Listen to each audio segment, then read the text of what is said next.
ఇక నిన్న మొత్తం సెన్సేషన్ అయినటువంటి వార్త. సో నిన్న బాగా డిస్కషన్లో ఉన్నటువంటి వార్త ఏదైనా ఉందా అంటే హరీష్ రావు ప్రెస్ మీట్కి సంబంధించిన అంశం. ఇక కేటీఆర్కు బాధ్యతలు అప్పగించిన నేను స్వాగతిస్తా అంటుండు. సో ఇక్కడ క్లియర్ ఒక మెసేజ్ అంటే భారత రాష్ట్ర సమితి రజతోత్సవ సభ సక్సెస్ అయినప్పటికీ కూడా దాని మీద పెద్ద ఎత్తున విమర్శలు రావడం, కేసీఆర్ ప్రసంగం అనేది సప్పగా సాగడం, కవిత లేఖాస్త్రాలు సంధిస్తుంది అనుకుంటుండడం, అండ్ దానికి బలం చేకూరుస్తూ కవిత ఆమె సొంత కార్యక్రమాలు తీసుకోవడం, బీసీ నినాదమని, జో పూలే విగ్రహం పెట్టాలని రకరకాల కార్యక్రమాలతోటి ఆమె దుకాణం ఆమె జెండా పట్టుకొని ఆమె తిరగడం. సో నిన్ననో మొన్ననో కూడా ప్రెస్ మీట్ పెట్టడం, నా మీద ఏమైనా తీవ్ర విమర్శలు వస్తే కూడా నన్ను పార్టీ నుంచి దాని ఏమంటారు సరైనటువంటి స్పందన రావట్లేదు, పార్టీ మమ్మల్ని డిఫెండ్ చేయట్లేదు నన్ను అని చెప్పేసి ఒక ఇంటర్నల్గా ఆమె బాధపడుతున్నాడు కూడా మనకు ఆ ప్రెస్ మీట్ని బట్టి అర్థమవుతుంది. సో కవిత వేరే పార్టీ పెడతాట అని చెప్పేసి పెద్ద ఎత్తున ట్రోలింగ్ జరుగుతున్న నేపథ్యంలో మరి దీన్ని నన్ను డిఫెండ్ చేస్తలేరు. బీఆర్ఎస్ పార్టీలో మిగతా నాయకులకున్న ఏదైనా వాళ్ళు ఏమైనా మాట్లాడితే వాళ్ళ మీద ఎవరైనా అవాకులు చెవాకులు పేలితే వాళ్ళకు కరెక్ట్ సమాధానం చెప్తుంది బీఆర్ఎస్ పార్టీ, కానీ నా మీద ఇంత ఘోరమైన ట్రోలింగ్స్ వస్తున్నా కూడా పార్టీ స్పందిస్తలేదు అనేసి కవిత బాధపడిన అంశాన్ని చూసినాం.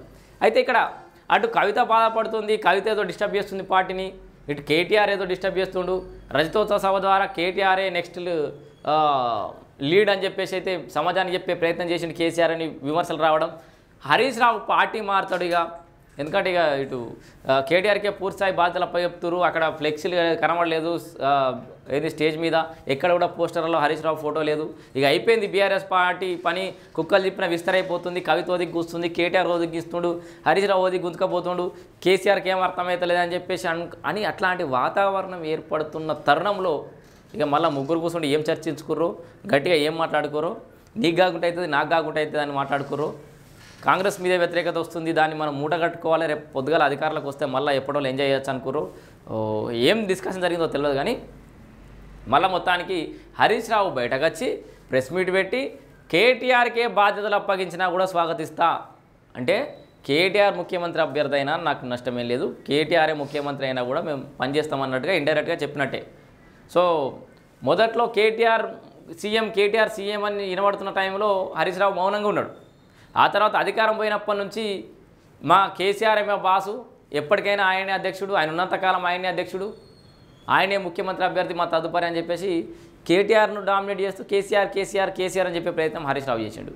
ఆ తర్వాత మళ్ళీ ఇక ఇది ఏం వర్కౌట్ అయితే లేదు, బీఆర్ఎస్ పార్టీ పరిస్థితి మరింత దయనీయంగా మారుతుంది అనుకుంటున్న నేపథ్యంలో ఇప్పుడు మళ్ళీ కొత్త ముచ్చటెత్తుకుంటూ కేటీఆర్కు నాయకత్వం అప్పగిస్తే స్వాగతిస్తా అన్నాడు. కథం ఇక కృష్ణార్జునులు ఒక్కటయ్యిర్రు, ఇక అయిపోయింది కాంగ్రెస్ పని, ఇక బీఆర్ఎస్ లేస్తుందని తమ్నేల్స్ స్టార్ట్ అయిపోయినాయి.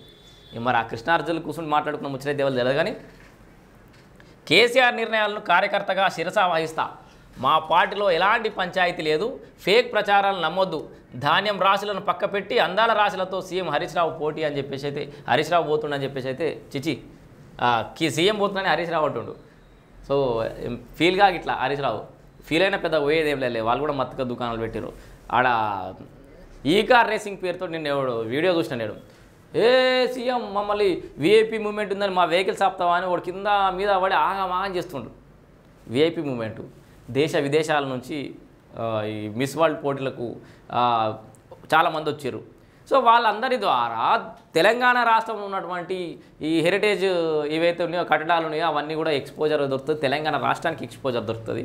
యుద్ధం వాతావరణంలో జర తక్కువ దొరికింది ఎక్స్పోజర్. కానీ ఈ కార్ రేసింగ్ తోటి రోడ్డుకు అడ్డంగా ఆ వెహికల్స్ ఆపినప్పుడు కూడా లొలిపెట్టారు కదా మరి. సో ఏదైనా జరుగుతుంది, దానికి మళ్ళీ టాపిక్ డివేట్ అవుతుంది. సో ఇది 3వ పేజీలో ఉంది దీనికి సంబంధించిన అంశం, ఒకసారి చూద్దాం.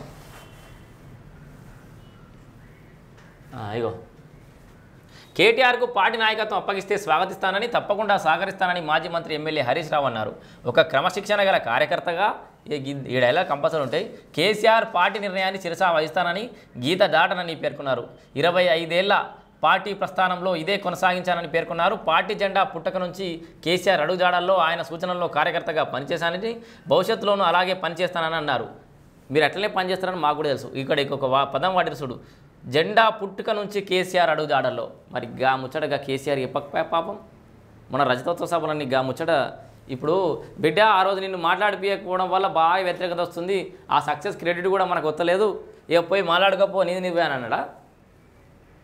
నీ డప్పు నువ్వే కొట్టుకపో, ఆయన బీఆర్ఎస్ భవన్కి పోయి అన్నట్టున్నాడు పాపం వాళ్ళ మామ వాళ్ళ బామ్మది ఇట్లా ఆఖరికి అడిగి పోయి ఇక నేనే కేసీఆర్ ఏంది పార్టీ జెండా పుట్టుక నుంచి కేసీఆర్ అడుగుజాడలు నడిచిన నేను పార్టీ పుట్టినప్పటి నుంచి ఉన్నా అన్ని లక్షల మంది జనాల ముందే చెప్పకపోయా కేసీఆర్ కాక ఏం లాభం సరిగా ఏదో ఇక మీ పార్టీ మీ అంతర్గత వ్యవహారం మీ ఇష్టం కానీ ఆయన సూచనలో కార్యకర్తగా పనిచేశానని భవిష్యత్తులోనూ అలానే పనిచేస్తానన్నారు. మంగళవారం తెలంగాణ భవన్లో ఆయన మీడియాతో మాట్లాడారు. పార్టీ మార్పు అంశంపై అడిగిన ప్రశ్నలకు పై విధంగా స్పందించారు. పార్టీ మార్పుపై సోషల్ మీడియాలో వచ్చిన వార్తలను ఆ రోజే ఖండించిన, మా నాయకులకు చెప్పి పోలీస్ స్టేషన్లో కంప్లైంట్ చేయించిన, దాన్ని కూడా ట్విట్టర్లో పోస్ట్ చేసిన, ఇటువంటి ఫేక్ ప్రచారాలు నమ్మొద్దని తక్షణమే డీజీపీ వారిపై చర్యలు తీసుకోవాలని కోరినని తెలిపారు. ధాన్యం రాశులు పక్కన పెట్టి అందాల రాశులతో సీఎం తిరుగుతున్నాడంటుండు. రైతుల సమస్యలపై కార్యాచరణ ప్రకటిస్తాడట. అవు రైతుల సమస్యలపై కార్యాచరణ అంటే మళ్ళీ పాదయాత్ర అంటావేంది కొంపదీసి నువ్వు ఇక్కడ నువ్వు కార్యాచరణ ప్రకటించగానే నువ్వు పాదయాత్ర అనగానే నీ బామ్మరిది అది బంద్ చేపిస్తాడు, ఆయన పాదయాత్ర చేస్తా అంటాడు. నువ్వు చూడు పార్టీ కష్టాలు ఉందని మళ్ళీ నిన్ను ముందట పెట్టిర్రు, మళ్ళీ బీఆర్ఎస్ పార్టీ పికప్ కాగానే నిన్ను పక్కకు పెడతావు. ఇక్కడ వాస్తవానికి రాష్ట్రంలో బాగా దగా పడుతుంది మోసపోతుంది ఎవరైనా ఉన్నారంటే హరీష్ రావే అనేది వెళ్తలేదా ముచ్చట. ఇక ఇది హరీష్ రావు ముచ్చట.